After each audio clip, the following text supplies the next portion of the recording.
모두 떨어져! 굉음에 깜짝 놀란 경석이 바라본 곳에는 철골이 기울어지고 있었고 흑막이 상부에서는 균열이 빠르게 퍼져나가고 있었습니다. 그는 다시 한번 외쳤습니다. 무너진다, 대피!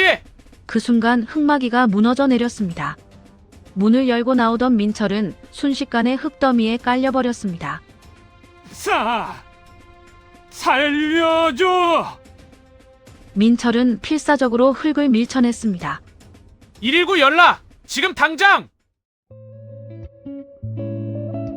이야기 시작 전에 구독, 좋아요 눌러주시고 지금 여러분이 제일 보고 싶은 사람이 누구신지 댓글로 남겨보세요.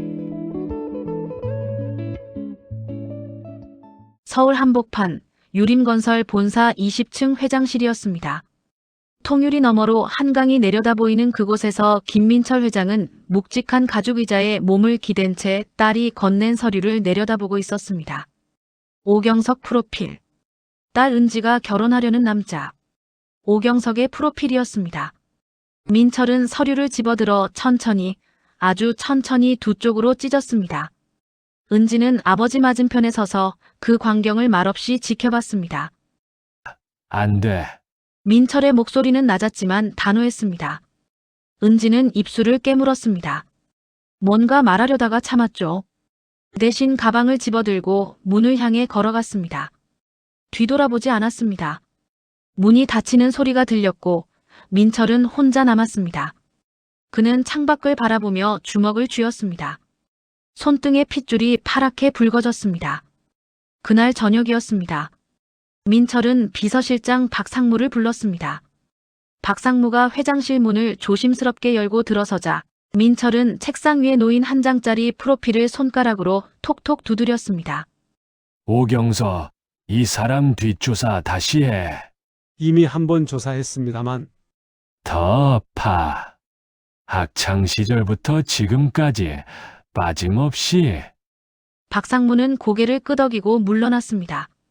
이틀 뒤 민철의 책상 위에는 두툼한 보고서가 올라왔습니다. 고아원 출신, 국가장학금으로 대학 졸업, 학자금 대출 잔액 800만 원, 현재 거주지 구로구 원룸, 전세 보증금 3천만 원. 민철은 보고서를 한 장 한 장 넘기며 입꼬리를 비틀었습니다. 역시 근본이 없어. 이런 놈을 어떻게 믿나? 그는 보고서를 덮었습니다. 그리고 책상 서랍을 열어 수첩을 꺼냈습니다. 거기엔 전국건설 현장 목록이 빼곡히 적혀 있었죠. 민철은 펜을 들어 그중 한 곳에 동그라미를 쳤습니다. 김포 신도시 현장. 오경석이 건축 담당 기사로 일하는 현장이었습니다. 사흘 뒤 아침 민철은 비서실에 짧은 메시지를 남겼습니다. 해외 출장, 이주 예정, 일정표는 따로 작성하지 말 것. 비서들은 고개를 갸우뚱했지만 묻지 않았습니다. 회장의 지시는 곧 명령이었으니까요. 민철은 옷장 깊숙한 곳에서 먼지 쌓인 작업복을 꺼내 털었습니다. 낡았지만 아직 입을만 했습니다. 거울 앞에서 작업복을 입어본 민철은 자신의 모습을 한참 들여다봤습니다. 주름진 얼굴, 백발이 섞인 머리. 이 모습이라면 현장에 가도 아무도 회장이라 생각지 못할 것입니다. 그는 인력사무소에 전화를 걸었습니다. 가짜 이름으로 일용직 등록을 마쳤습니다. 김포 신도시 현장, 10일 아침 6시 출근. 통화를 끊은 민철은 창밖을 내다봤습니다. 서울 야경이 반짝이고 있었습니다. 그는 중얼거렸습니다. 직접 확인해 봐야지. 그놈이 내 딸 옆에 있을 자격이 있는지. 다음 날 은지는 김민철 회장 서재에 몰래 들어갔습니다. 김민철 회장이 집을 비운 틈을 타서였죠. 책상 위를 살피던 은지의 시선이 멈췄습니다. 인력사무소 명함. 구겨진 메모지에는 김포 현장 6시라는 글씨가 휘갈겨져 있었습니다. 은지는 누군가에게 전화를 걸었습니다. 누나, 은서가. 김민철 회장이 움직이기 시작했어. 우리도 준비해야 해. 통화는 짧게 끝났습니다. 은지는 명함을 제자리에 놓고 서재 문을 조용히 닫았습니다. 복도를 걸어 나오는 그녀의 발걸음은 빨랐습니다. 며칠 뒤 새벽 민철은 김포 신도시 현장 정문 앞에 서 있었습니다. 작업복 차림, 손에는 낡은 가방. 그의 옆으로 일용직 노동자들이 하나둘 모여들었습니다. 확성기에서 목소리가 흘러나왔습니다. 오늘 안전교육 담당은 오경석 기사입니다. 다들 모여주세요. 민철은 고개를 들었습니다. 저 멀리서 한 남자가 걸어오고 있었습니다. 하얀 안전모, 깔끔한 작업복, 서른 남짓한 얼굴에 선한 인상. 바로 오경석이었습니다. 민철은 그를 똑바로 바라봤습니다. 경석은 일용직들 앞에 섰습니다. 안전모는 반드시 턱끈까지 채워주세요. 여러분은 다치러 이곳 현장에 오신 게 절대 아닙니다. 경석의 목소리는 또렷했습니다. 교육이 끝나고 현장으로 들어갈 때 경석이 민철 옆을 지나쳤습니다. 그리고 잠깐 걸음을 멈추더니 말했습니다. 어르신, 안전모 좀 더 깊이 눌러 쓰세요. 헐거우면 위험합니다. 민철은 아무 말 없이 고개를 끄덕였습니다. 경석은 미소 짓고 지나갔습니다. 그날 저녁 은지는 경석을 만났습니다. 현장 근처 작은 분식집이었습니다. 경석은 라면을 후루룩 먹으며 말했습니다. 오늘 새로 오신 분 중에 연세 많으신 분 계시던데. 힘들어 보이시더라. 은지는 물을 한 모금 마셨습니다. 그리고 조용히 말했습니다. 경석 오빠, 우리 아빠, 곧 오빠를 만나실 거예요. 응? 회장님이? 네. 직접. 은지는 더 이상 말하지 않았습니다. 경석은 은지의 표정을 살폈습니다. 뭔가 단단히 마음먹은 얼굴이었습니다. 그는 묻지 않았습니다. 대신 은지의 손을 가만히 잡아줬습니다. 괜찮아. 떳떳하니까. 은지는 고개를 끄덕였습니다. 하지만 그녀의 눈빛은 흔들리고 있었습니다. 그날 밤 은지는 집으로 돌아왔습니다. 현관문을 열고 들어서니 거실은 어둠에 잠겨 있었습니다. 김민철 회장은 아직 현장 숙소에 있을 터였죠. 은지는 불을 켜지 않은 채 복도를 따라 자신의 방으로 걸어갔습니다. 서랍 제일 아래칸에 있던 오래된 봉투 하나를 꺼내 무릎 위에 올려놓고 한참을 내려다봤습니다. 손가락이 봉투 모서리를 따라 천천히 움직였습니다. 그리고는 낡은 흑백 사진 한 장을 꺼냈습니다. 사진 속엔 40대 남자가 어린 여자아이를 안고 웃고 있었습니다. 남자의 손은 크고 거칠었지만 아이를 안은 두 손은 조심스러웠습니다. 은지는 사진을 쓰다듬었습니다. 그 손길이 떨렸습니다. 아빠. 그녀의 입술에서 작은 소리가 새어나왔습니다. 방 안은 고요했습니다. 은지는 눈을 감았습니다. 그리고 기억 속으로 걸어 들어갔습니다. 20년 전 봄이었습니다. 서울 외곽 아파트 건설 현장. 최영수는 헬멧을 벗고 이마에 땀을 닦았습니다. 그는 하청업체 현장 대표였죠. 어느 날 오후 영수는 흙막이 구간을 점검하다가 걸음을 멈췄습니다. 바닥 집안에 금이가 있었습니다. 그는 무릎을 굽혀 손으로 균열을 따라가 봤습니다. 손끝에 미세한 흔들림이 느껴졌습니다. 이거 위험한데. 영수는 옆에 서 있던 현장 소장에게 말했습니다. 보강공사 들어가야 할 것 같습니다. 장마 전에 손 봐야 해요. 현장 소장은 난감한 얼굴로 헬멧을 벗었습니다. 사장님, 그럼 공기가 늦어지잖아요. 본사에서 뭐라 할 텐데. 그래도 안전이 먼저 아닙니까? 영수는 단호했습니다. 그날 저녁 본사에서 전화가 걸려왔습니다. 수화기 넘어 목소리는 차가웠습니다. 최 사장, 공기 지연되면 위약금이 얼마인 줄 아십니까? 예산 더 쓸 여유 없어요. 그냥 진행하세요. 하지만 이건 계약서 다시 보세요. 공사기간 준수가 첫 번째 조건인 거 보이시죠? 전화가 끊겼습니다. 영수는 전화기를 내려놓고 한참을 서 있었습니다. 그 무렵 영수의 집은 따뜻했습니다. 좁은 아파트였지만 웃음소리가 끊이지 않았죠. 9살 은지가 아빠 옆에 쪼르르 달라붙었습니다. 아빠, 오늘도 늦게 와. 미안하다. 이번 공사만 끝나면 놀아줄게. 영수는 딸의 머리를 쓰다듬었습니다. 옆에서 5살 은석이 장난감 자동차를 굴리고 있었습니다. 영수의 아내는 부엌에서 저녁을 준비하고 있었죠. 된장찌개 끓는 냄새가 집안 가득 퍼졌습니다. 하지만 그의 여름 모든 것이 무너졌습니다. 장마가 시작되던 날 밤이었습니다. 빗줄기가 거세게 쏟아졌습니다. 새벽 3시 영수의 전화기가 울렸습니다. 현장에서였습니다. 흑마기가 무너졌다고 했습니다. 영수는 우비도 제대로 챙기지 못하고 현장으로 달려갔습니다. 도착했을 때 현장은 아수라장이었습니다. 흙더미가 사방에 흩어져 있었고 사이렌 소리가 빗소리를 뚫고 울려 퍼졌습니다. 구급차 불빛이 어둠 속에서 붉게 돌았습니다. 인부 3명이 숨졌고 7명이 다쳤습니다. 영수는 그 자리에 주저앉았습니다. 진흙탕 바닥이 차갑게 스며들었지만 느껴지지 않았습니다. 닷새 뒤 유림건설 본사 회의실에서 긴급회의가 열렸습니다. 김민철 전무가 테이블 상석에 앉아 있었습니다. 법무팀 이사가 서류를 펼쳤습니다. 계약서상 모든 책임은 하청업체에 있습니다. 우리 회사엔 아무런 책임이 없습니다. 민철은 빙긋이 웃으며 고개를 끄덕였습니다. 하청업체 책임으로 가는 게 맞아. 우리가 뭘 잘못했나? 회의는 30분 만에 끝났습니다. 민철은 서류에 도장을 찍었습니다. 또렷한 붉은 인주가 백지 위에 찍혔습니다. 그날부터 영수의 삶이 무너지기 시작했습니다. TV 뉴스는 연일 사고 소식을 보도했습니다. 화면엔 영수의 얼굴이 모자이크 처리되어 나왔습니다. 부실 시공 하청업체 대표 최영수 씨라는 자막이 깔렸습니다. 영수는 TV를 끄고 고개를 떨궜습니다. 채권자들의 전화가 쏟아졌습니다. 은행은 대출을 거절했고 함께 일하던 동료들도 하나둘 연락을 끊었습니다. 영수는 허름한 술집 구석자리에서 혼자 소주를 마셨습니다. 병이 하나 둘 비워졌습니다. 손이 떨려 잔을 제대로 잡을 수조차 없었습니다. 설상가상으로 아내가 쓰러졌습니다. 과로와 스트레스였습니다. 병원비 고지서가 우편함에 쌓여갔습니다. 영수는 고지서를 한 장 한 장 펼쳐봤습니다.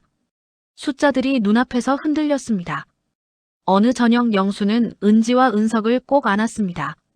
아이들은 아빠 품에서 까르르 웃었지만 영수의 눈가는 붉게 충혈돼 있었습니다. 아빠가 미안하다. 너희들 잘 키우지 못해서. 그의 목소리가 갈라졌습니다. 은지는 고개를 들어 아빠 얼굴을 올려다봤습니다. 아빠, 왜 울어? 영수는 대답하지 못했습니다. 그저 아이들을 더 세게 안았습니다.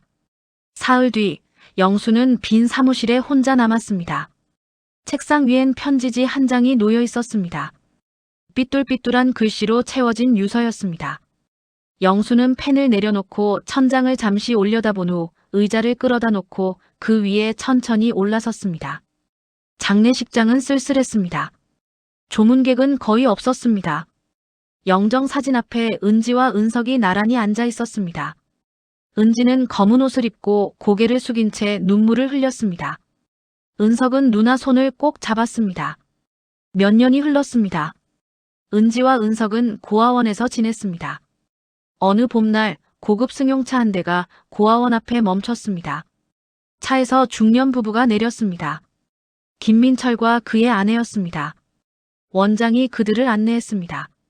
이 아이예요. 참 똑똑하고 예의 바른 아이랍니다. 12살 은지는 낯선 어른들 앞에 섰습니다. 민철은 은지를 내려다봤습니다. 이름이 뭐니? 최은지요. 은지는 작은 목소리로 대답했습니다. 민철은 고개를 끄덕였습니다. 우리 집으로 같이 가자. 은지는 혼자 남게 된 동생 은석을 돌아보며 눈물을 흘렸습니다. 동생 은석은 앉은 채 땅바닥에 그림을 그리는 척하며 말없이 눈물을 흘릴 뿐이었습니다. 은지는 사진을 다시 봉투에 넣었습니다. 그리고 책상 서랍 깊숙이 밀어 넣었습니다. 그녀는 책상 위에 놓인 또 다른 서류를 펼쳤습니다. 20년 전 신문 기사 스크랩이었습니다. 유림건설 전무 김민철, 안전관리 부실 의혹이라는 제목이 크게 써져 있었습니다. 이제 시작이에요, 아빠. 그녀의 목소리는 낮고 단단했습니다. 일주일 뒤, 은지는 강남역 근처 24시간 카페에 앉아 있었습니다. 창밖으로 밤거리의 네온 사인이 깜빡이고 있었죠. 테이블 위엔 식은 아메리카노 한 잔이 놓여 있었습니다. 은지는 핸드폰을 들여다보며 시간을 확인했습니다. 밤 10시 30분. 카페 문이 열렸습니다. 종이 딸랑 소리를 냈습니다. 허름한 옷을 입은 젊은 남자가 들어왔습니다. 그는 카페 안을 둘러보다가 창가 자리에 앉은 은지를 발견했습니다. 잠시 망설이더니 천천히 다가왔습니다. 여기 앉아도 될까요? 은지는 고개를 들어 그를 바라봤습니다. 남자의 얼굴엔 피로가 깃들어 있었지만 눈빛만은 또렷했습니다. 은지는 맞은편 의자를 손으로 가리켰습니다. 남자가 조심스럽게 앉았습니다. 처음 뵙겠습니다. 최은석입니다. 은지예요. 김은지. 두 사람 사이로 침묵이 흘렀습니다. 은지는 가방에서 봉투 하나를 꺼냈습니다. 그 안에서 낡은 사진을 꺼내 테이블 위에 놓았습니다. 은석은 사진을 내려다봤습니다. 이건 사진 속엔 4명의 가족이 있었습니다. 아빠, 엄마, 그리고 두 아이. 은석은 사진을 집어들었습니다. 손끝이 미세하게 떨렸습니다. 우리 가족이었어요. 20년 전. 은지의 목소리는 차분했습니다. 은석은 사진 속 어린 자신을 한참 들여다봤습니다. 까까머리를 한 5살짜리 아이가 아빠 무릎에 앉아 웃고 있었습니다. 기억나요? 잘 모르겠어요. 너무 어렸으니까. 은석은 사진을 내려놓았습니다. 은지는 다시 가방을 뒤졌습니다. 이번엔 서류 뭉치를 꺼냈습니다. A4 용지 수십 장이 클립으로 묶여 있었죠. 이게 뭔데요? 20년 전 사고 기록이에요. 조사보고서, 언론기사, 법원 판결문. 전부 여기 있어요. 은지는 첫 장을 넘겼습니다. 거기엔 사고 현장 사진이 인쇄되어 있었습니다. 무너진 흙막이, 흙더미, 구급차. 은석은 사진을 보다가 고개를 돌렸습니다. 왜 이걸 저한테 보여주는 거예요? 우리 아빠를 죽인 사람이 누군지 알려드리려고요. 은지는 서류를 한 장 더 넘겼습니다. 결제 문서였습니다. 상단에 유림건설 전무 김민철 이름이 선명하게 찍혀 있었습니다. 은석은 그 이름을 뚫어지게 바라봤습니다. 김민철.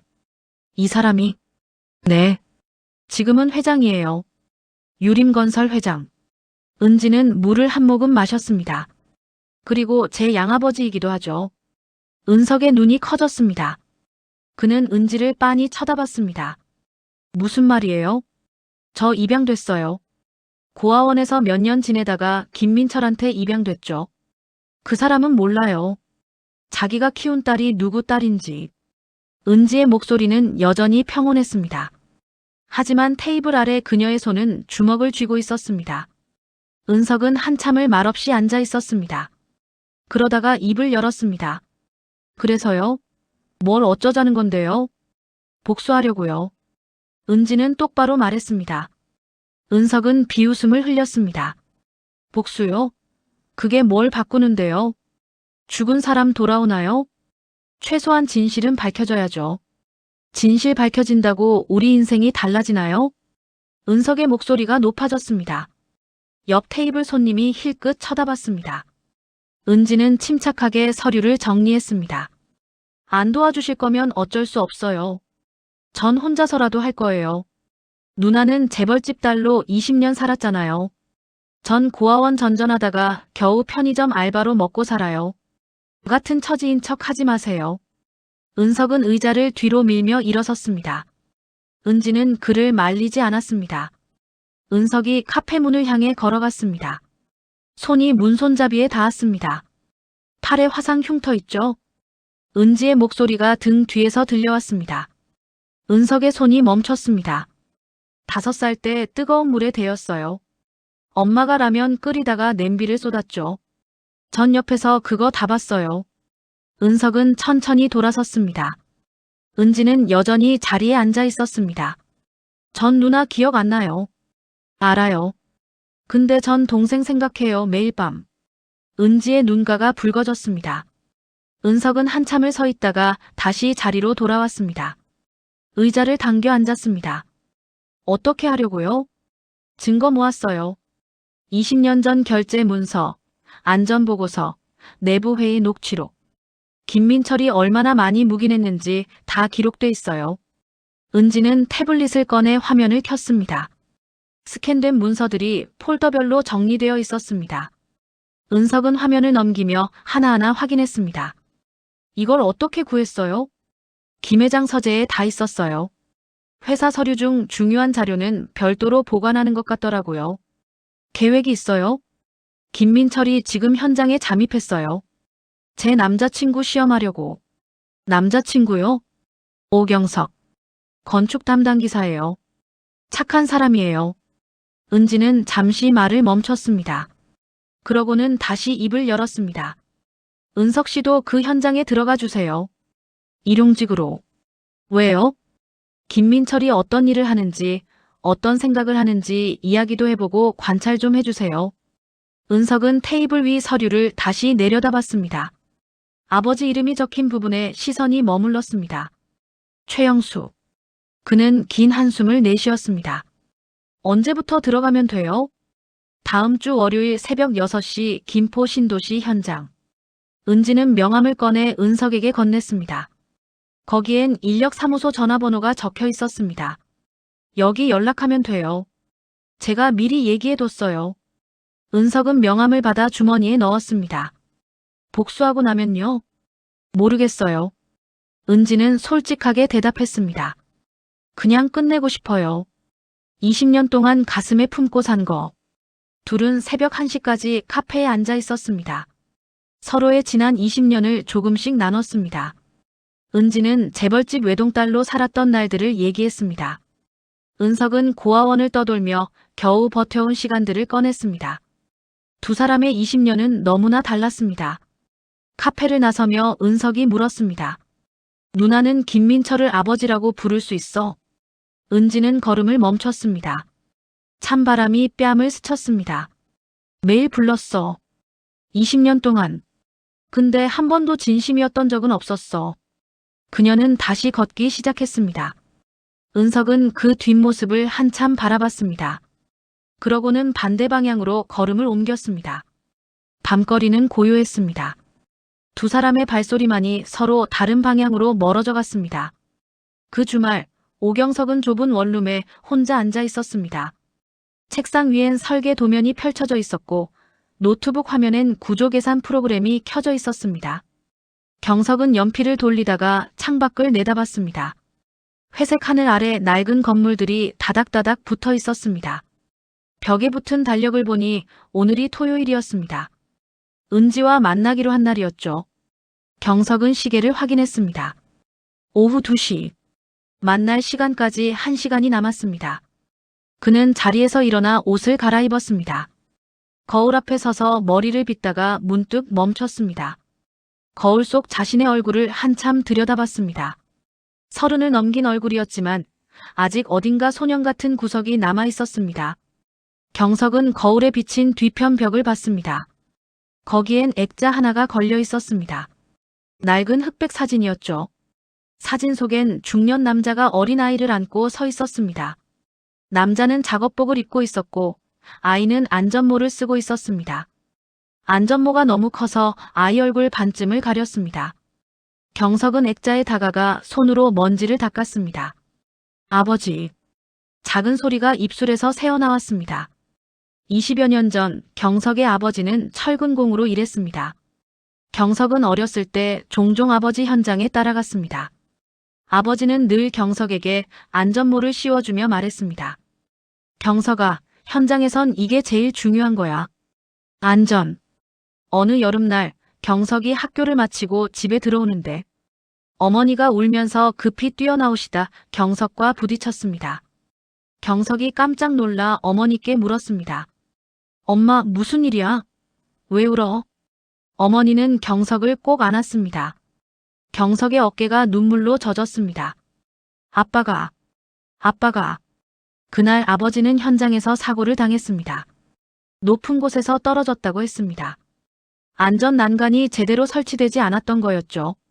경석의 아버지는 병원으로 옮겨졌지만 결국 숨을 거뒀습니다. 장례식장은 사람들로 붐볐습니다. 아버지와 함께 일했던 동료들이 찾아왔습니다. 하지만 회사 사람들은 아무도 오지 않았습니다. 보상금 얘기는 나중에 하자는 말만 남기고 연락이 끊겼습니다. 어머니는 그 뒤로 몸져 누워 몇 달을 앓으시다가 결국 어머니마저 돌아가시고 경석은 고아원으로 보내졌습니다. 모든 게 1년이 채 걸리지 않은 시간에 일어난 일이었습니다. 고아원에서 경석은 혼자만의 시간을 많이 가졌습니다. 다른 아이들이 운동장에서 놀 때 경석은 도서관에 앉아 책을 읽었습니다. 특히 건축 관련 책을 좋아했습니다. 건물이 어떻게 세워지는지, 어떻게 하면 튼튼한 구조를 만들 수 있는지, 책장을 넘기며 경석은 생각했습니다. 나는 완벽한 건물을 짓는 사람이 될 거야. 고등학교를 졸업할 무렵 경석은 장학금을 받았습니다. 건축학과에 진학할 수 있었죠. 장학금 전달식 날 경석은 고아원 원장 선생님께 인사를 드렸습니다. 선생님 감사합니다. 꼭 훌륭한 사람이 되겠습니다. 원장 선생님은 경석의 어깨를 두드려 주셨습니다. 경석이는 이미 훌륭해. 그 마음 잃지 마. 대학 시절 경석은 밤낮 없이 공부했습니다. 낮엔 도서관에서 공부를 했고 밤엔 편의점 아르바이트로 생활비를 벌었습니다. 잠은 하루 4시간이면 충분했습니다. 졸업 후 경석은 유림건설에 입사했습니다. 현장 건축 담당 기사였죠. 첫 출근 날 경석은 현장 정문 앞에 서서 안전모 턱끈을 단단히 조이며 아버지를 떠올렸습니다. 아버지, 저 여기서 한번 제대로 일해보겠습니다. 경석은 현장에서 원칙을 지켰습니다. 위험한 부분이 있으면 즉시 조치했고 기준에 맞지 않는 자재는 반입을 막았습니다. 때론 협력사 직원들과도 마찰이 생겼습니다. 오 기사님, 너무 깐깐하신 거 아니에요? 기준이 있으면 지켜야죠. 경석은 물러서지 않았습니다. 3년 전 어느 날 경석은 건축 세미나에 참석했습니다. 안전시공에 관한 발표를 하게 되었죠. 경석은 단상에 올라 마이크를 잡았습니다. 건물은 사람이 사는 곳입니다. 비용을 줄이려고 안전을 포기하면 안 됩니다. 청중석에서 박수가 터져 나왔습니다. 경석은 자리로 돌아가 앉았습니다. 옆자리에 젊은 여성이 앉아 있었습니다. 그녀가 경석에게 말을 걸었습니다. 좋은 발표였어요. 전 김은지라고 해요. 오경석입니다. 두 사람은 악수를 나눴습니다. 세미나가 끝난 뒤 근처 카페에서 커피를 마시며 이야기를 나눴습니다. 은지는 건축에 관심이 많았습니다. 왜 건축 공부하세요? 경석의 질문에 은지는 잠시 뜸을 들였습니다. 가족이 건설업 관련 일을 해서요. 대답이 애매했지만 경석은 더 묻지 않았습니다. 그 뒤로 두 사람은 자주 만났습니다. 카페에서, 공원에서, 때론 현장 근처 분식집에서. 경석은 은지와 함께 있으면 마음이 편했습니다. 경석은 은지와 약속 장소인 공원 벤치에 앉아 있었습니다. 은지가 걸어왔습니다. 그녀는 평소보다 얼굴이 굳어 있었습니다. 무슨 일 있어? 경석이 물었습니다. 은지는 한참을 망설이다가 입을 열었습니다. 경석 오빠. 아빠가 현장에 들어가셨어요. 네? 회장님이? 일용직으로요. 오빠 어떤 사람인지 직접 확인해 보겠다고 하시면서. 경석은 눈을 크게 떴습니다. 그게 무슨? 오빠가 사위로 적합한지 직접 보시겠대요. 은지의 목소리는 담담했습니다. 경석은 손을 깍지 껴쥐었습니다. 괜찮아. 평소대로 행동하면 돼. 미안해요. 왜 미안해? 당연한 거지. 사위 될 사람 궁금해하시는 거. 경석은 웃어 보였습니다. 은지는 경석의 손을 잡았습니다. 오빠 혹시. 은지가 말을 꺼내려다 멈췄습니다. 경석은 고개를 갸웃했습니다. 왜? 무슨 말 하려고? 아니에요. 아무것도 아니에요. 은지는 고개를 저었습니다. 경석은 그녀의 어깨를 감싸 안았습니다. 걱정하지 마. 잘 될 거야. 은지는 경석의 품에 기댔습니다. 멀리. 공원 호수를 바라보는 그녀의 눈빛엔 죄책감이 어려 있었습니다. 경석은 그걸 보지 못했습니다. 해가 기울었습니다. 두 사람은 벤치에서 일어나 공원을 걸었습니다. 낙엽이 바닥에 쌓여 있었고 발걸음마다 바스락 소리가 났습니다. 경석은 은지의 손을 꼭 잡았습니다. 은지는 그 손을 놓지 않았지만 가슴 한편은 무거웠습니다. 그날 밤 경석은 원룸으로 돌아와 벽의 액자를 다시 봤습니다. 아버지가 웃고 있었습니다. 아버지, 저 잘하고 있는 거 맞죠? 경석은 액자에 대고 물었습니다. 대답은 없었고 다만 어둠 속에서 경석의 그림자만이 길게 늘어져 있을 뿐이었습니다. 월요일 아침 김포 신도시 현장은 분주했습니다. 덤프트럭이 흙먼지를 일으키며 들어오고 크레인이 천천히 자재를 들어올렸습니다.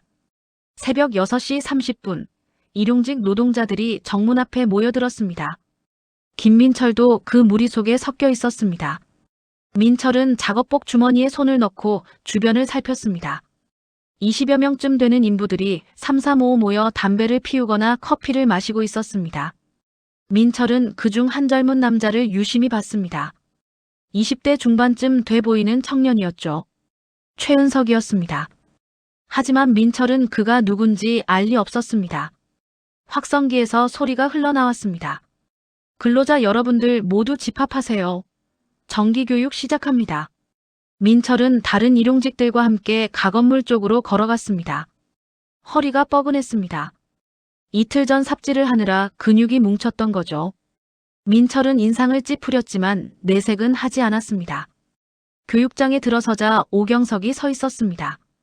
그는 화이트보드 앞에 서서 안전수칙이 적힌 종이를 붙이고 있었습니다. 민철은 뒤쪽 의자에 앉아 경석을 관찰했습니다. 2m 이상 되는 높은 곳에서 작업하실 때는 안전벨트 착용이 필수입니다. 경석의 목소리는 또렷했습니다. 진심이 묻어났습니다. 민철은 팔짱을 끼고 그를 빤히 쳐다봤습니다. 저런 걸로 사위 자격이 되나? 속으로 중얼거렸습니다. 교육이 끝나자 민철은 흙막이 구간 근처에 배치됐습니다. 삽을 들고 흙을 퍼내는 단순 노동이었죠. 1시간쯤 지나자 손바닥에 물집이 잡혔습니다. 민철은 장갑을 벗어 손을 확인했습니다. 붉게 부풀어 오른 살같이 따끔거렸습니다. 어르신 괜찮으세요? 뒤에서 목소리가 들렸습니다. 돌아보니 최은석이 서 있었습니다. 은석은 물통을 들고 있었죠. 물 좀 드세요. 민철은 물통을 받아 물을 마셨습니다. 목구멍으로 시원한 물이 넘어갔습니다. 고맙네. 처음이세요?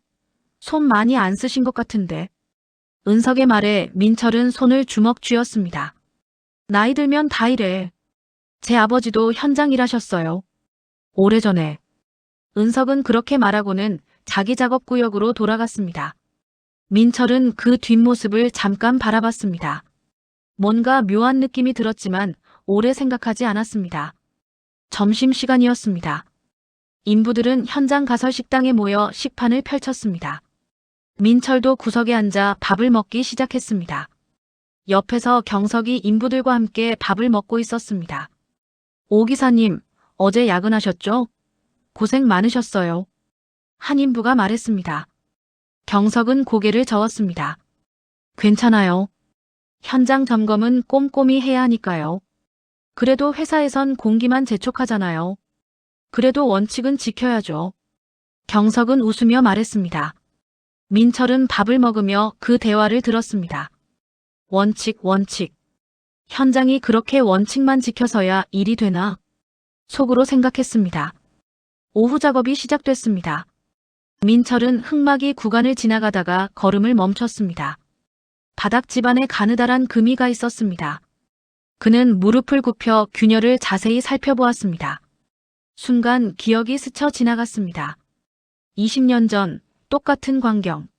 누군가 무릎을 굽히고 흙막이 구간을 점검하던 모습. 그게 누구였더라? 민철은 이마에 손을 얹었습니다. 머릿속이 어지러웠습니다. 뭘 그렇게 유심히 보세요? 지나가던 최은석이었습니다. 민철은 황급히 일어섰습니다. 아니. 땅바닥에 금이 좀 가 있어서. 민철은 얼버무렸습니다. 조금 금이 간 게 아닌 것 같은데. 잘은 모르지만 이상하다면 오 기사님한테 말해야 하는 거 아닌가요? 은석의 말에 글쎄, 나중에 오 기사님 만나면 내가 한번 말해주지 뭐. 당장 무너지게 하겠어. 민철은 다시 흙막이 구간을 쳐다봤습니다. 균열이 점점 크게 보였습니다. 가슴 한편이 답답했습니다. 저녁 무렵 경석은 현장 사무실에서 보고서를 작성하고 있었습니다. 노트북 화면에는 흙막이 구간 사진과 전기 측정 결과가 떠 있었습니다. 긴급 보강 공사 필요. 항목에 빨간색으로 밑줄을 그었습니다. 사무실 문이 열리고 현장 소장이 들어왔습니다. 오 기사, 그 보고서 본사에 올릴 거야? 네. 좀 이따가 보낼 예정입니다. 근데 생각 좀 해봐. 보강공사 한다고 시간 걸리면 우리 현장 곤란해져. 하지만 안전이 우선 아닙니까? 경석은 고개를 들어 소장을 바라봤습니다. 소장은 한숨을 쉬었습니다. 자네 말이 맞아. 근데 회사는 그렇게 안 돌아가잖아. 소장이 나가고 경석은 혼자 남았습니다. 창밖으로 어둠이 내려앉고 있었습니다. 경석은 보고서를 다시 읽어봤습니다. 그리고 전송 버튼을 눌렀습니다. 다음 날 아침 본사에서 답변이 왔습니다. 검토 후 회신 예정이라는 짧은 메시지뿐이었습니다. 현장에서 민철은 또다시 흙막이 근처를 지나갔습니다. 어제보다 균열이 더 벌어진 것 같았습니다. 민철은 걸음을 멈추고 한참을 서 있었습니다. 마음 한구석에서 불편한 감정이 올라왔습니다. 20년 전에도 이랬었나? 그는 고개를 저었습니다. 기억을 지우려는 듯 손으로 이마를 문질렀습니다. 점심시간 밥을 먹고 있는 민철 자리로 은석이 다가왔습니다. 어르신 혼자 드세요? 민철은 대답 없이 묵묵히 밥을 먹었습니다. 은석은 자기 식판을 펼쳤습니다. 두 사람은 말없이 밥을 먹었습니다. 날씨가 안 좋아지려나 봐요. 은석이 창밖을 바라다보며 말했습니다. 회색 구름이 몰려오고 있었습니다. 민철도 창밖을 쳐다봤습니다. 장마가 빨리 시작될 건가? 민철의 목소리는 낮았습니다. 은석은 그를 힐끗 쳐다봤습니다. 장마 전에 흙막이 보강 작업 같은 거 있으면 끝내야 할 건데. 그래. 해야 하겠지. 두 사람은 다시 침묵 속에서 밥을 먹었습니다. 멀리서 경석이 현장을 점검하는 모습이 보였습니다. 저녁이 되어 민철은 현장 숙소로 돌아왔습니다. 좁은 방에 침대 2개가 놓여 있었습니다. 민철은 침대에 눕지 않고 창가에 앉았습니다. 창밖으로 현장의 불빛이 보였습니다. 야간 작업이 한창이었습니다. 민철은 주머니에서 핸드폰을 꺼냈습니다. 은지에게서 온 문자가 있었습니다. 아빠 잘 계세요? 짧은 메시지였습니다. 민철은 답장을 쓰려다 멈췄습니다. 손가락이 화면 위에서 떨렸습니다. 그는 핸드폰을 내려놓고 창밖을 다시 봤습니다. 어둠 속에서 균열이 발생한 흙막이 주변이 희미하게 보였습니다. 균열이 발생한 그 흙막이. 민철은 눈을 감았습니다. 하지만 어둠 속에서도 그 균열이 보이는 것 같았습니다. 사흘 뒤 하늘은 무겁게 가라앉아 있었습니다. 기상청은 집중호우 특보를 발령했습니다. 아침 6시부터 빗방울이 떨어지기 시작했고 1시간 만에 장대비로 바뀌었습니다. 현장 바닥은 금세 진흙탕이 됐습니다. 오전 8시 현장 안전 요원들이 돌아다니며 소리를 질러댔습니다. 전체 작업 중단. 대피구역으로 이동하세요. 인부들이 우르르 움직였습니다. 비를 피해 가건물 쪽으로 뛰어갔고 민철도 그 무리 속에 섞여 있었습니다. 작업복이 빗물에 흠뻑 젖었습니다. 그는 가건물 처마 밑에 서서 숨을 고르며 현장을 내다봤습니다. 빗줄기가 거세졌습니다. 시야가 뿌옇게 흐려졌습니다. 경석은 우비를 입고 혼자 현장을 돌고 있었습니다. 그는 흙막이 구간으로 걸어갔습니다. 흙막이 앞에 선 경석은 표면을 살폈습니다. 균열이 더 벌어져 있었습니다. 손가락 1개가 들어갈 정도였죠. 경석은 무전기를 꺼냈습니다.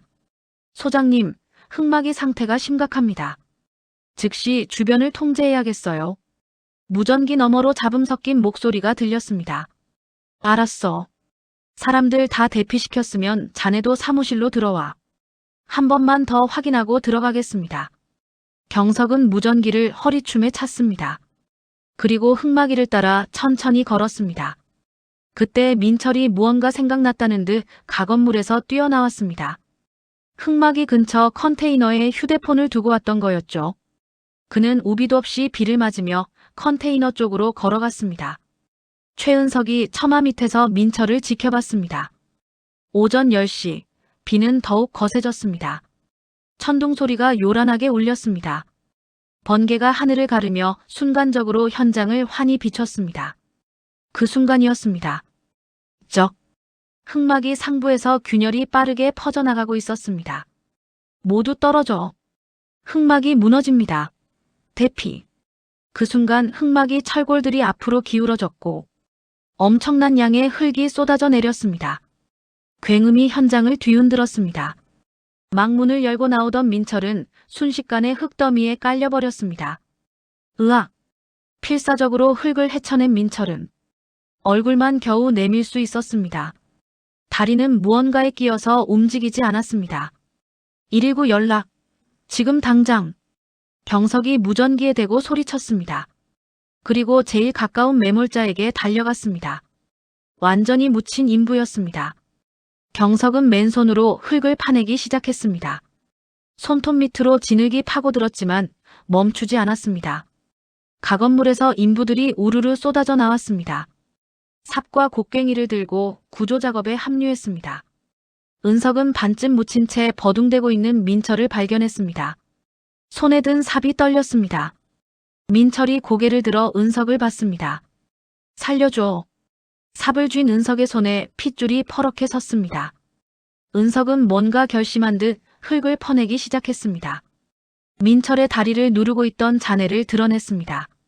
온 힘을 다해 밀어냈습니다. 어깨에 힘줄이 붉어졌습니다. 죽으면 안 돼. 은석이 중얼거렸습니다. 벌을 받아야지. 마침내 민철의 다리가 자유로워졌습니다. 은석은 민철의 팔을 잡고 끌어냈습니다. 진흙탕 위로 두 사람이 쓰러졌습니다. 민철은 기침을 심하게 하다 흙을 토해냈습니다. 살았어요. 살았다고. 은석은 그렇게 말하고는 옆으로 쓰러졌습니다. 빗물이 얼굴을 적셨습니다. 눈물인지 빗물인지 구분이 가지 않았습니다. 경석은 또 다른 인부를 구해냈습니다. 의식은 있었지만 다리가 부러진 상태였습니다. 경석은 그를 안전한 곳으로 옮겼습니다. 그리고 다시 현장을 돌아봤습니다. 완전히 매몰된 인부가 한 명 더 있었습니다. 경석과 다른 인부들이 달려갔습니다. 함께 흙을 파냈습니다. 10분쯤 지나 인부를 끌어냈지만 숨을 쉬지 않았습니다. 경석은 심폐소생술을 시도했습니다. 하지만 반응이 없었습니다. 안 돼. 제발. 경석의 목소리가 갈라졌습니다. 그는 계속 가슴을 눌렀습니다. 손바닥이 아팠고 팔이 후들거렸습니다. 하지만 멈추지 않았습니다. 구급차 사이렌 소리가 들렸습니다. 멀리서 빨간 불빛이 다가왔습니다. 구급대원들이 현장으로 뛰어왔습니다. 경석은 물러섰습니다. 대원들이 환자를 인계받았습니다. 심정지 상태 1명, 중경상 5명입니다. 구급대원의 다급한 목소리가 들렸습니다. 경석은 거친 숨을 몰아쉬며 구급차를 쳐다보았습니다. 민철은 들것에 실렸습니다. 의식은 있었지만 몸을 제대로 가누지 못했습니다. 구급대원이 산소 마스크를 씌웠습니다. 민철은 희미한 시야로 하늘을 봤습니다. 빗줄기가 얼굴 위로 쏟아졌습니다. 그의 머릿속에 20년 전 기억이 떠올랐습니다. 똑같은 비, 똑같은 현장, 똑같은 흑막이 붕괴. 민철의 입술이 파르르 떨렸습니다. 그때도 이랬었나? 구급차 문이 닫혔고 사이렌이 울리며 빗속을 헤치고 차가 출발했습니다. 민철은 천장을 바라보며 눈을 감았습니다. 어둠 속에서 누군가의 얼굴이 어른거렸습니다. 20년 전 죽은 누군가. 그 이름을 떠올리려 했지만 기억나지 않았습니다. 현장은 아수라장이었습니다. 무너진 흙막이, 흩어진 자재, 진흙탕. 비는 그칠 기미가 보이지 않았습니다. 은석은 가건물 벽에 기대어 서 있었습니다. 아버지, 제가 잘한 건가요?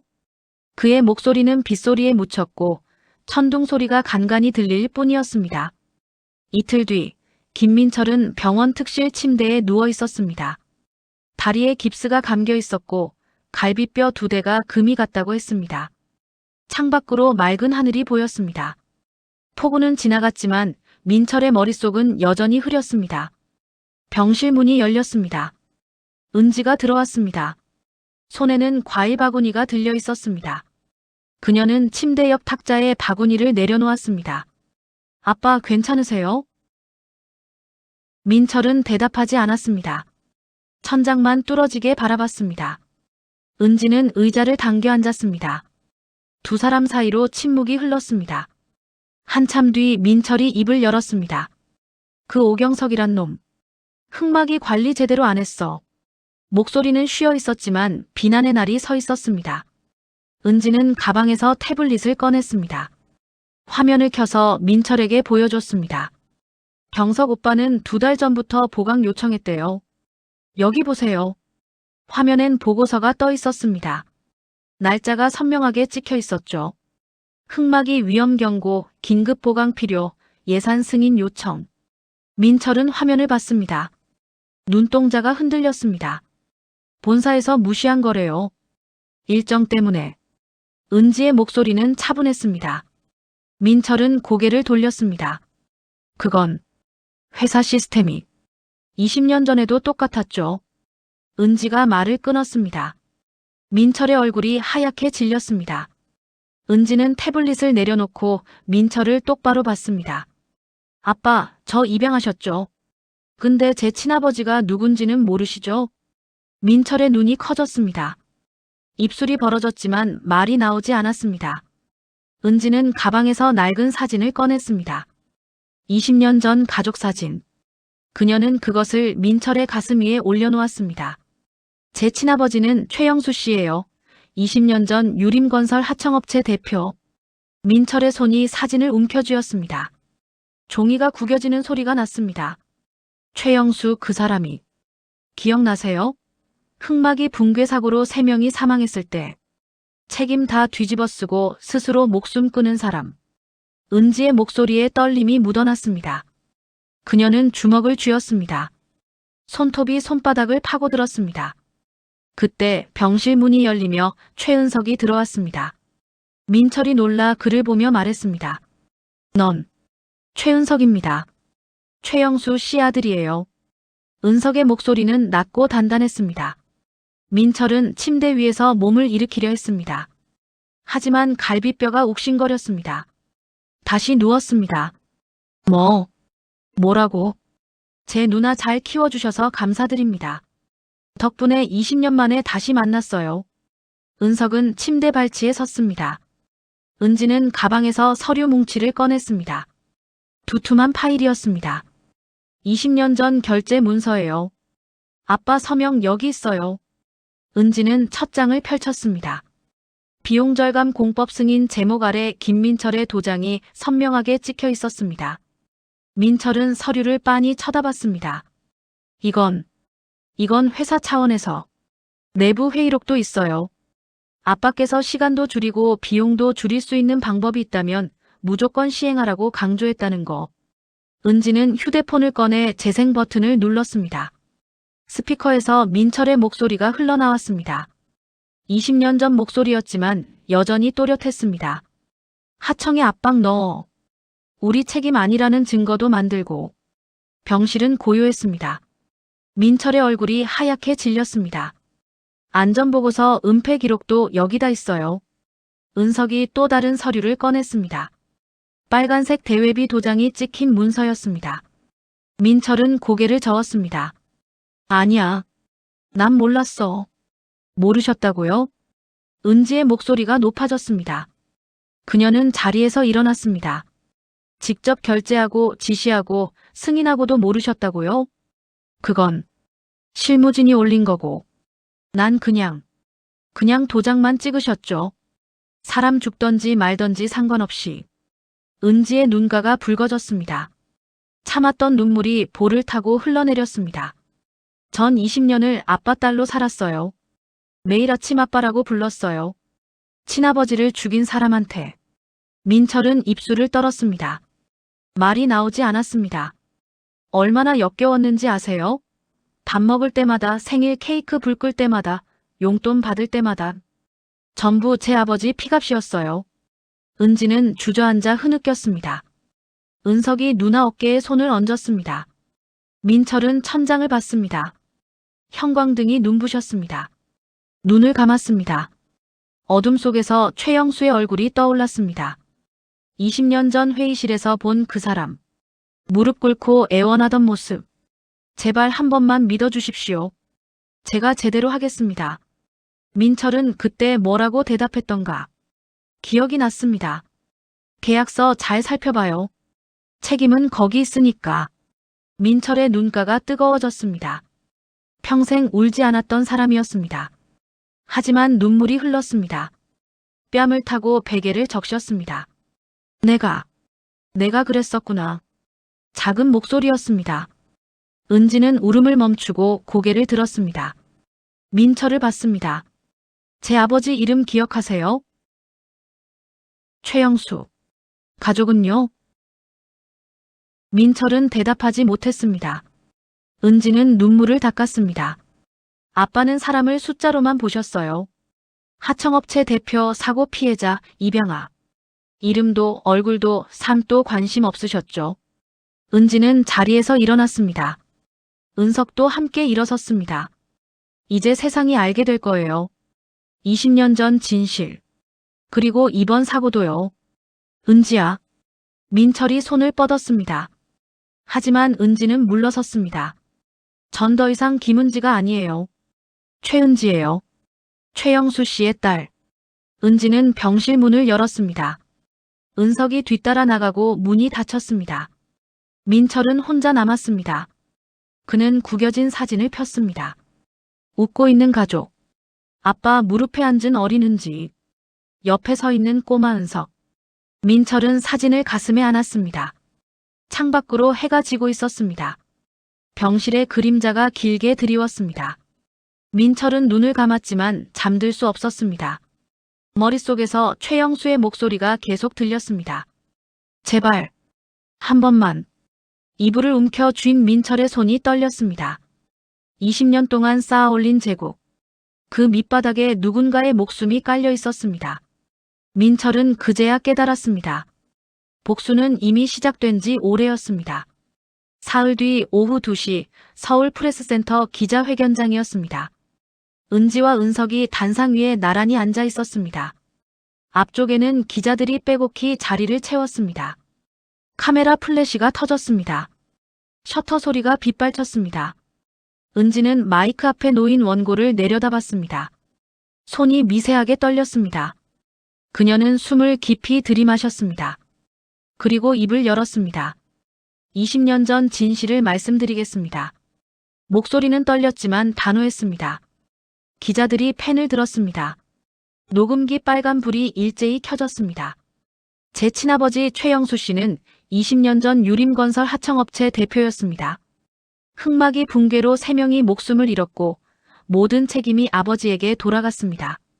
하지만 진짜 원인은 본사의 비용 절감과 공기 단축 압박이었습니다. 은지는 서류를 들어올렸습니다. 여기 당시 결제 문서가 있습니다. 당시 김민철 전무 현재 유림건설 회장의 서명이 있습니다. 카메라 플래시가 다시 터졌습니다. 은지는 서류를 테이블 위에 펼쳤습니다. 기자들이 앞으로 몰려들었습니다. 그리고 사흘 전 김포 현장에서 발생한 사고도 같은 유형의 사고입니다. 현장 건축공사 담당자는 2달 전부터 보강을 요청했지만 본사는 묵살했습니다. 은석이 마이크를 당겼습니다. 제 아버지는 억울하게 죽었습니다. 빚을 떠안고 세상의 손가락질을 받으며 스스로 목숨을 끊었습니다. 20년이 지났지만 아무것도 바뀌지 않았습니다. 그의 목소리가 갈라졌습니다. 은석은 주먹을 쥐었습니다. 기자회견이 끝나고 저녁 뉴스 시간이었습니다. 전국의 안방에서 TV가 켜졌습니다. 유림건설 20년 전 안전사고 은폐 의혹이 제기됐습니다. 앵커의 목소리는 차분했습니다. 화면에는 은지와 은석의 모습이 떴습니다. 이어서 20년 전 사고 현장 사진이 나왔습니다. 무너진 흙막이, 구급차, 유가족들. 휴대폰을 든 사람들이 인터넷 포털 사이트를 열었습니다. 실시간 검색어 1위에 유림건설이 떴습니다. 2위는 김민철, 3위는 흙막이 붕괴. 댓글이 초 단위로 쌓여갔습니다. 역시 재벌은 다르네. 사람 목숨을 뭘로 보나. 20년 전에도 지금도 똑같네. 썩었어. 피해자분들 너무 억울하시겠다. 유림건설 본사는 술렁였습니다. 홍보팀 직원들이 모니터 앞에 모여 댓글을 확인했습니다. 한 직원이 마우스를 놓고 고개를 저었습니다. 이거 감당이 안 되는데요. 팀장은 전화기를 들었습니다. 떨리는 손으로 번호를 눌렀습니다. 법무팀, 경영지원실, 이사회. 연락은 계속됐지만 뾰족한 수가 없었습니다. 그 시각 병원 특실에서 민철은 TV를 보고 있었습니다. 화면 속 은지가 서류를 들어보이고 있었습니다. 민철은 리모컨을 집어 던졌습니다. 리모컨이 벽에 부딪혀 바닥에 떨어졌고 건전지가 튕겨져 나갔습니다. 다 거짓말이야. 민철의 목소리는 힘이 없었습니다. 다음 날 아침 주요 일간지 일면을 유림건설 기사가 장식했습니다. 20년 묵은 비리 되풀이된 참사, 재벌 건설사 안전 불감증, 유림건설 회장 도덕적 책임론. 제목들이 굵은 활자로 박혀 있었습니다. 오전 10시 검찰청 건물 앞에 취재진이 몰렸습니다. 대변인이 나와 브리핑을 시작했습니다. 유림건설 관련 안전사고 및 업무상 과실 의혹에 대해 수사에 착수했습니다. 조만간 압수수색을 진행할 예정입니다. 카메라 플래시가 터졌습니다. 기자들이 질문을 쏟아냈습니다. 같은 시각 증권가에서는 비상이 걸렸습니다. 유림건설 주가가 개장과 동시에 급락했습니다. 전광판에 빨간 숫자들이 쏟아졌습니다. 마이너스 15%, 20%, 28%. 하한가까지 떨어졌습니다. 트레이딩룸에서 한 애널리스트가 모니터를 보며 한숨을 쉬었습니다. 완전히 무너지는데요. 매도 물량 감당이 안 돼. 거래 정지 들어가겠어. 오후 2시 유림건설 이사회가 긴급 소집됐습니다. 본사 회의실에 이사들이 모여들었습니다. 모두 굳은 표정이었습니다. 회장 책임론을 거론하지 않을 수 없습니다. 한 이사가 입을 열었습니다. 다른 이사들이 고개를 끄덕였습니다. 이대로 가면 회사가 망합니다. 상장 폐지까지 갈 수 있어요. 회장 사퇴가 답입니다. 목소리들이 높아졌습니다. 회의실은 술렁이었습니다. 저녁 무렵 유림건설 협찬을 받던 기업들이 하나둘 계약 해지를 통보했습니다. 스포츠단 후원 중단, 문화재단 지원 취소, 광고 모델 교체. 팩스로 공문이 쏟아졌습니다. 본사 복도에서 직원들이 수군거렸습니다. 우리 퇴직금 받을 수 있을까요? 이번 달 월급은 나오려나? 불안감이 회사 전체를 덮었습니다. 이틀 뒤 검찰 수사관들이 유림건설 본사에 들이닥쳤습니다. 손에는 영장과 봉인 스티커가 들려 있었습니다. 압수수색 시작합니다. 관련 서류 전부 제출하시고 전산 자료는 백업 금지입니다. 수사관들이 각 부서로 흩어졌습니다. 서류들이 박스에 담겼습니다. 컴퓨터 하드디스크가 뜯겨 나갔습니다. 직원들은 자리에 앉아 멍하니 지켜봤습니다. 회장실 문이 열렸습니다. 수사관 둘이 들어가 책상 서랍을 열었습니다. 오래된 파일들이 쏟아져 나왔습니다. 그중 하나를 펼쳐보니 20년 전 프로젝트 문서였습니다. 수사관은 그것을 비닐봉투에 넣어 봉인했습니다. 병원에서 민철은 변호사와 마주 앉아 있었습니다. 변호사는 두툼한 서류 가방을 무릎에 올려놓고 있었습니다. 회장님, 검찰 소환이 임박했습니다. 조사 준비를 해야 합니다. 무슨 준비? 난 잘못한 게 없어. 민철의 목소리는 떨렸습니다. 변호사는 안경을 고쳐 썼습니다. 증거가 너무 많습니다. 결제 문서, 녹취록, 내부 고발까지. 부인만으로는 힘듭니다. 그럼 어쩌라는 거야? 민철은 소리를 질렀습니다. 갈비뼈가 욱신거렸습니다. 그는 인상을 찌푸렸습니다. 저녁 뉴스는 또다시 유림건설을 다뤘습니다. 이번엔 20년 전 유가족들이 나왔습니다. 한 중년 여성이 카메라 앞에 섰습니다. 사고 나고 20년을 혼자 살았어요. 회사는 합의금으로 입 막으려 했죠. 근데 돈 받고도 억울함은 안 사라지더라고요. 여성의 목소리가 떨렸습니다. 눈가가 붉어졌습니다. 이제라도 진실이 밝혀져서 남편한테 미안하지 않을 것 같아요. 화면이 전환됐습니다. 사흘 전 사고로 목숨을 잃은 인부의 아내가 나왔습니다. 그녀는 영정 사진을 안고 있었습니다. 또 이런 일이 생겼잖아요. 20년이 지났는데도 언제까지 사람 목숨이 이렇게 그녀의 눈물이 뺨을 타고 흘러내렸습니다. 민철은 TV를 껐습니다. 병실이 고요해졌습니다. 창밖으로 어둠이 내렸습니다. 민철은 창문에 비친 자기 얼굴을 봤습니다. 주름진 얼굴, 백발, 텅 빈 눈동자. 낯선 사람 같았습니다. 핸드폰이 울렸습니다. 비서실장이었습니다. 민철은 전화를 받았습니다. 회장님, 죄송하지만 사표 제출합니다. 더는 모실 수 없을 것 같습니다. 전화가 끊겼습니다. 20년을 함께한 최측근이 등을 돌린 겁니다. 밤 11시, 민철은 혼자 병실에 앉아 있었습니다. 형광등 불빛만이 방을 밝히고 있었습니다. 복도에서 간호사들 발소리가 멀어졌습니다. 민철은 창밖을 봤습니다. 서울 야경이 반짝였습니다. 저 불빛 어딘가에 자신의 제국이 있었습니다. 하지만 이제 그 제국은 흔들리고 있었습니다. 균열이 생겼고 그 틈으로 20년 묵은 진실이 쏟아져 나오고 있었습니다. 민철은 눈을 감았습니다. 하지만 잠들 수 없었습니다. 일주일 뒤 검찰청 앞은 취재진으로 가득했습니다. 카메라들이 정문을 향해 일제히 렌즈를 돌렸습니다. 오전 9시 검은색 승용차 한 대가 천천히 다가왔습니다. 차가 멈추자 문이 열렸습니다. 김민철이 내렸습니다. 휠체어였습니다. 다리 깁스는 아직 풀리지 않았죠. 비서가 휠체어를 밀었습니다. 민철은 고개를 숙였습니다. 취재진이 우르르 몰려들었습니다. 회장님, 한 말씀 해주세요. 20년 전 사고 책임 인정하십니까? 사과 한 말씀 부탁드립니다. 플래시 세례가 쏟아졌습니다. 셔터 소리가 귓전을 때렸습니다. 민철은 대답하지 않았습니다. 휠체어가 검찰청 정문으로 들어갔습니다. 자동문이 닫혔습니다. 조사실은 좁았습니다. 차가운 형광등 불빛이 회색 테이블을 비췄습니다. 민철은 휠체어에 앉아 검사 맞은편에 있었습니다. 옆에 변호사가 서류 가방을 펼쳐놓고 앉아 있었죠. 검사는 30대 후반쯤 돼 보였습니다.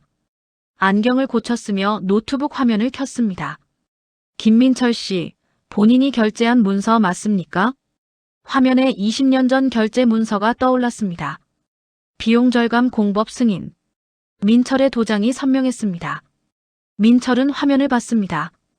입술을 깨물었습니다. 그건 실무진이 올린 건데 직접 결제하신 거 아닙니까? 형식적인 절차였어요. 변호사가 끼어들었습니다. 제 의뢰인은 세부 내용까지 파악할 입장이 아니었습니다. 검사는 고개를 저었습니다. 다른 파일을 열었습니다. 녹취록이었습니다. 이건 회장님 목소리 맞죠? 하청업체에 압박 넣으라는 지시. 스피커에서 민철의 목소리가 흘러나왔습니다. 20년 전이지만 또렷했습니다. 민철은 눈을 감았습니다. 배임 업무상 과실치사, 산업안전법 위반 혐의로 조사하겠습니다. 성실히 답변하시기 바랍니다. 조사는 5시간 이어졌습니다. 민철은 계속 부인했습니다. 하지만 증거는 쌓여만 갔습니다. 전자결제 기록, 내부 이메일, 회의록, 제보자 진술. 빠져나갈 구멍이 없었습니다. 조사가 끝나고 민철은 휠체어에 앉아 복도를 지났습니다. 창문 너머로 서울 하늘이 보였습니다. 먹구름이 몰려오고 있었습니다. 같은 시각 유림건설 본사에서는 이사회가 열리고 있었습니다. 회의실 긴 테이블에 이사들이 둘러앉았습니다. 모두 서류를 펼쳐놓고 있었죠. 회장 직무 정지안을 상정합니다. 한 이사가 말했습니다. 다른 이사들이 모두 손을 들었습니다. 만장일치였습니다. 김민철 회장 직무 정지 가결되었습니다. 의장이 선언했습니다. 망치 소리가 테이블을 두드렸습니다. 20년 넘게 군림하던 왕좌가 비었습니다. 증권시장은 계속 요동쳤습니다. 유림건설 주가는 연일 하락했습니다. 일주일 만에 시가총액이 절반으로 줄었습니다. 기관 투자자들이 지분을 내다 팔았습니다. 트레이딩룸 전광판에 빨간 숫자들이 쏟아졌습니다. 한 펀드 매니저가 모니터를 끄고 한숨을 쉬었습니다. 이건 회생 불가능이에요. 법정관리 들어가는 거 시간 문제야. 이틀 뒤 검찰은 추가 수사 결과를 발표했습니다. 브리핑룸에 기자들이 몰렸습니다. 검찰 대변인이 단상에 섰습니다. 김민철 회장에 대해 구속영장을 청구했습니다. 도주 우려와 증거인멸 가능성이 인정됐습니다. 카메라 플래시가 터졌습니다. 대변인은 서류를 넘겼습니다. 추가로 회사 내부 고발자가 제출한 자료에서 회장 직접 지시 녹취가 확인됐습니다. 뉴스는 특보로 이 소식을 전했습니다. 병원 특실에서 민철은 TV를 보고 있었습니다. 화면 속 검찰 브리핑이 나오고 있었습니다. 사흘 뒤 영장실 질심사가 열렸습니다. 법원 앞에 호송차가 도착했습니다. 뒷문이 열리고 민철이 내렸습니다. 휠체어 대신 목발을 짚고 있었습니다. 취재진이 몰려들었습니다. 민철은 고개를 더 깊이 숙였습니다. 카메라가 그 모습을 담았습니다. 재벌 회장이 목발을 짚고 법원으로 들어가는 장면. 저녁 뉴스 톱을 장식할 화면이었습니다. 법정 안은 엄숙했습니다. 방청객들이 자리를 채웠습니다. 유가족들도 와 있었습니다. 판사가 입장했습니다. 모두 일어섰습니다. 피의자 김민철 앞으로. 민철은 목발을 짚고 앞으로 나갔습니다. 걸음이 느렸습니다. 발목이 욱신거렸습니다. 구속의 필요성을 인정합니다. 피의자에 대한 구속영장을 발부합니다. 판사의 선고가 떨어졌습니다. 방청석에서 한숨 소리가 새어나왔습니다. 유가족 중 한 명이 눈물을 닦았습니다. 민철은 그 자리에 섰습니다. 무릎에 힘이 빠졌습니다. 법정 경위가 다가와 팔을 잡았습니다. 민철은 고개를 들어 방청석을 봤습니다. 유가족들 눈빛이 차가웠습니다. 법정을 나서며 민철은 복도를 지났습니다. 창문 너머로 하늘이 보였습니다. 구름 한 점 없이 맑았습니다. 하지만 민철에게는 어둠만 보였습니다. 포토라인이 설치됐습니다. 민철은 그 앞에 섰습니다. 수십 대 카메라가 일제히 셔터를 눌렀습니다. 플래시가 터졌습니다. 민철은 눈을 감았습니다. 하지만 플래시는 눈꺼풀을 뚫고 들어왔습니다. 유가족분들께 한 말씀 해주세요. 반성하십니까? 기자들이 소리쳤습니다. 민철은 입을 열려고 애썼으나 목소리가 나오지 않았습니다. 입술만 떨렸습니다. 경위가 팔을 잡아 끌었습니다. 민철은 포토라인을 지났습니다. 호송차 문이 열리자 민철이 올라탔습니다. 차가 출발했습니다. 창 너머로 취재진이 점점 멀어졌습니다. 민철은 창밖을 봤습니다. 서울거리가 지나갔습니다. 고층 빌딩들, 차들, 사람들. 자신이 살아온 세상이었습니다. 하지만 이제 그 세상에서 멀어지고 있었습니다. 구치소가 보였습니다. 회색 건물, 높은 담장, 철조망. 차가 정문을 지났습니다. 철문이 열렸다가 닫혔습니다. 쾅 소리가 울렸습니다. 민철은 차에서 내렸습니다. 수감 절차가 시작됐습니다. 양복을 벗고 수감복을 입었습니다. 회색 천이 거칠었습니다. 손목시계도 벗었습니다. 명품 시계였지만 이곳에선 쓸모없었습니다. 독방으로 안내됐습니다. 좁은 방, 침대 하나, 변기 하나. 그게 전부였습니다. 철문이 닫혔습니다. 자물쇠 소리가 울렸습니다. 민철은 침대에 앉았습니다. 창문이 없었습니다. 형광등만 천장에서 희미하게 빛났습니다. 민철은 두 손으로 얼굴을 감쌌습니다. 밖에서 발소리가 지나갔습니다. 멀어졌습니다. 다시 고요해졌습니다. 민철은 손을 내렸습니다. 벽을 바라봤습니다. 회색 벽. 아무것도 없었습니다. 그는 눕지 않았습니다. 그냥 앉아 있었습니다. 시간이 얼마나 지났는지 알 수 없었습니다. 형광등은 꺼지지 않았습니다. 밤인지 낮인지 구분이 가지 않았습니다. 민철은 눈을 감았습니다. 어둠 속에서 20년 전 얼굴들이 스쳐 지나갔습니다. 최영수, 유가족들, 무너진 현장. 그리고 은지. 어린 시절 은지가 웃고 있었습니다. 민철은 눈을 떴습니다. 철문 너머로 발소리가 들렸습니다. 교도관이 지나가는 소리였습니다. 발소리가 멀어졌습니다. 다시 침묵이 왔습니다. 민철은 벽에 기댔습니다. 차가운 벽이 등을 식혔습니다. 그는 천장을 올려다봤습니다. 형광등이 깜빡이지 않고 켜져 있었습니다. 그 불빛 아래서 민철은 작아 보였습니다. 제국은 무너졌습니다. 왕좌는 비었습니다. 남은 건 회색 수감복을 입은 늙은 남자뿐이었습니다. 한 달이 흘렀습니다. 구치소 면회실 유리창 너머로 은지가 앉아 있었습니다. 그녀는 손에 든 전화기를 들어 올렸습니다. 맞은편에서 민철이 같은 동작을 했습니다. 수감복을 입은 그의 얼굴은 한 달 사이 더 수척해져 있었습니다. 두 사람은 한참을 말없이 서로를 바라봤습니다. 유리창 너머였지만 거리는 20년만큼 멀게 느껴졌습니다. 미안하다. 민철의 목소리가 수화기 너머로 들렸습니다. 작고 떨리는 목소리였습니다. 은지는 무릎 위에 놓인 손을 꼭 쥐었습니다. 늦었어요. 알아. 하지만 그래도 해야 할 말이었어. 민철은 눈을 감았습니다. 주름진 눈꺼풀이 떨렸습니다. 내 아버지, 최영수 씨. 그분 얼굴 기억나. 회의실에서 무릎 꿇고 애원하시던 모습. 은지는 입술을 깨물었습니다. 민철은 계속 말했습니다. 난 그때 외면했어. 시스템 탓이라고 내 잘못이 아니라고 생각했지. 근데 아니었어. 전부 내 선택이었어. 용서해달라는 말은 안 할게. 그럴 자격 없으니까. 은지는 눈물을 참았습니다. 하지만 눈가가 뜨겁게 달아올랐습니다. 참았던 눈물이 볼을 타고 흘러내렸습니다. 전 아직 용서 못해요. 당연해.